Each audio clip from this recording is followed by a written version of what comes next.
लातूर नगरीचे महापौर सन्माननीय अख्तरभाई मिस्त्री, जिल्हा बँकेचे चेअरमन श्रीपतरावजी काकडे, माजी चेअरमन SR देशमुख साहेब, रेडाचे चेअरमन आबासाहेब पाटील, रेडाचे माजी चेअरमन यशवंतराव पाटील, जिल्हा परिषदेचे आपले माजी अध्यक्ष, कृषी उत्पन्न बाजार समितीचे नूतन सभापती ललितबाई शाह, रेडाचे उपाध्यक्ष सर्जेरावजी मोरे, विकासचे उपाध्यक्ष श्री गोविंद बोराडे, बाजार समितीचे उपसभापती मनोज पाटील, जागृतीचे उपाध्यक्ष श्री मोरे,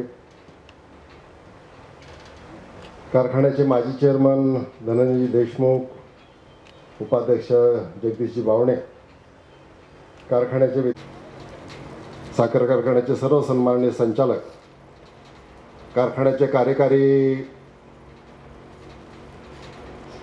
MD श्री गोरपडे, कारखान्याचे सर्व खाते प्रमुख, कारखान्याचे सर्व कर्मचारी, जिल्हा परिषदेचे सभापती आणि जिल्हा परिषद सर्व, इच्छा असूनही सर्वांची नावं घेणं शक्य नाही म्हणून सन्माननीय व्यासपीठ असा मी या ठिकाणी उल्लेख करतो. या 31व्या सभेमध्ये सर्व शेतकरी सभासदांचं मनापासून या ठिकाणी मी स्वागत करतो.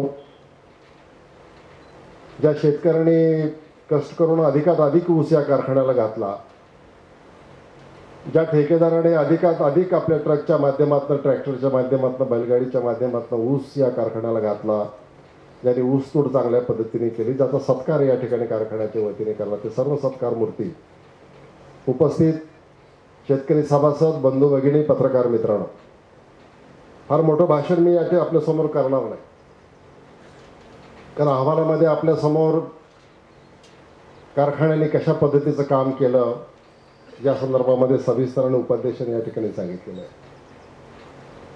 ज्यांच्या स्मृतीला प्रणाम करून आपण या ठिकाणी सभेची सुरुवात केली. खरं म्हणजे आजच काही, नेहमीच दररोजच आपण त्यांची आठवण करत असतो.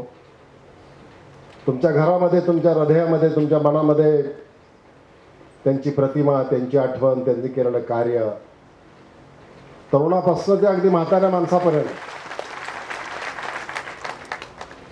कधी कधी असं होतं की एखादी व्यक्ती आपल्यामधून निघून गेली आणि दिवस व्हायला लागले तसे तशी आठवण कमी होते, तर साहेब मात्र त्याला अपवाद आहेत. जसे दिवस जात आहेत तशी आठवण जास्त येत चाललेली आहे. आणि ही परिस्थिती लातूरची नाही आहे, ही परिस्थिती महाराष्ट्राची आहे.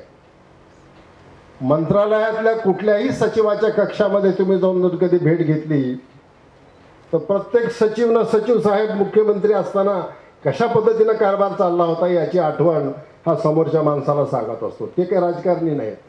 सचिवाचा काही ऊस गेला नाही, सचिवाला काही सोयाबीनचं अनुदान मिळालं नाही, सचिवाला काही विहीर मिळालं नाही, सचिवाला काही बैलजोडीचं कर्ज मिळालं नाही. त्यांनी त्याच्या हाताखाली काम केलंय. बऱ्याचदा नेत्याबद्दल अधिकाऱ्याचं मत फार चांगलं नसतं, पण साहेब त्या बाबतीमध्ये अपवाद आहेत. आणि म्हणून दिल्ली असेल, महाराष्ट्र असेल, या सगळ्या IAS अधिकाऱ्यांना सातत्यानं पावलोपावली जेव्हा सध्याचे मुख्यमंत्री काम करतात किंवा सध्याचे मंत्री काम करतात, त्यांची निर्णय घेण्याची पद्धती पाहिल्याच्या नंतर आघाडी सरकारमधल्या साहेबाच्या नेतृत्वामध्ये चालणाऱ्या मंत्र्यांची आणि साहेबांची आठवण झाल्याशिवाय राहत नाही. मला वाटतं याच्यापेक्षा आणखीन कशा पद्धतीचा एक नेता असावा. मुख्यमंत्री अनेक असतात, म्हणजे ते काही नेते असतात असं नव्हे. खुद्द पवार साहेबांनी सांगितलंय की स्वर्गीय यशवंतराव चव्हाण साहेब, वसंतराव नाईक साहेब, वसंतदादा पाटील साहेब आणि अलीकडच्या काळामध्ये विलासराव देशमुख साहेब हे या राज्याचे नेते होते. आणि म्हणून नेता होण्याच्यासाठी सर्वसामान्य माणसाच्या मध्ये एक त्याच्या हृदयामध्ये कणव असली पाहिजे, एक सहानुभूती असली पाहिजे. आणि ही सहानुभूती, ही कणव तुमच्या मदतीला धावून जाण्याची भूमिका ही आदरणीय साहेबांची मागच्या काळामध्ये राहिलेली आहे, त्याची उल्लेख झंवर साहेबांनी आपल्या भाषणामध्ये केलेला आहे. मित्रांनो, साखर धंदा अडचणीत आलेला आहे. मी असं म्हणणार नाही की या सरकारमुळं तो अडचणीत आलेला आहे. त्याला काही जागतिक बाजारपेठेची काही कारणं आहेत की जगामध्येच साखरेचे दर मागच्या काही 2-3 वर्षाच्या तुलनेमध्ये कमी झालेले आहेत. उत्तर प्रदेश, महाराष्ट्र, तामिळनाडू, गुजरात, कर्नाटक या राज्यामधनं साखरेचं उत्पादन हे जास्ती झालेलं आहे.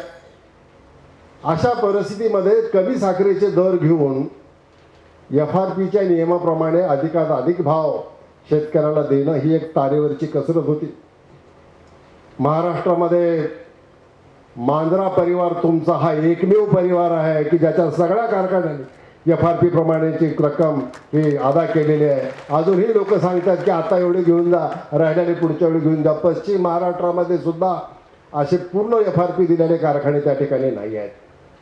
ही सगळं आशीर्वाद हा आदरणीय विलासराव देशमुख साहेबांचा, आदरणीय बबरूजी काळे साहेबांनी केलेलं काम आणि माझे संचालक मंडळ आणि आपण सर्वांनी दिलेली साथ याच्या माध्यमातून हे सारं या ठिकाणी होऊ शकलेलं आहे. अवघड परिस्थिती आहे. गेल्या वर्षभरामध्ये मांजरा कारखान्याची जी साखर विकली त्याचा सरासरी भाव 2300 रुपये आला. तुम्हाला आता 1811 रुपये देण्यात आले. तोड वाहतुकीसाठी 550 पगारी व्याज हे सगळं जर बघितलं तर या कारखाना हा नफ्यात नाही, हा काही अडचणीमध्ये तोट्यात आलेला कारखाना यावर्षी. पण गेल्या वर्षीची जवळपास 15 कोटी रुपयेचा नफा आपल्याला असल्यामुळं आणि कोजनरेशन आणि अल्कोहोलच्या माध्यमातून, डिस्टिलरीच्या माध्यमातून उत्पन्न झालं असल्यामुळं कमीत कमी तोटा हा आपला यावर्षी झालेला आहे. आणि आता खरं संचालक मंडळाचं माझं कौशल्य आहे की अशा ह्या छोट्याशा तोट्यामध्ये, दुष्काळी परिस्थितीमध्ये गाळप कमी होणार आहे. या परिस्थितीमधनं ही नौका जेव्हा वादळ येतं अशा वेळेस जो नावाडे असतो त्याचं कौशल्य असतं की या वादळामध्ये नाव न बुडू देता सुखरूपपणे प्रवाशाला किनाऱ्यापर्यंत घेऊन जायचं. हे एक मोठं आव्हान आमच्या सर्वांच्या समोर आलेलं आहे. आपला काही एक कारखाना न एका कारखान्यापर्यंत बनवलं. आपल्याला विकासची काळजी आहे, आपल्याला मांजराची काळजी आहे, आपल्याला रेणाची काळजी आहे, आपल्याला प्रियदर्शनीची काळजी आहे, आपल्याला तिकडे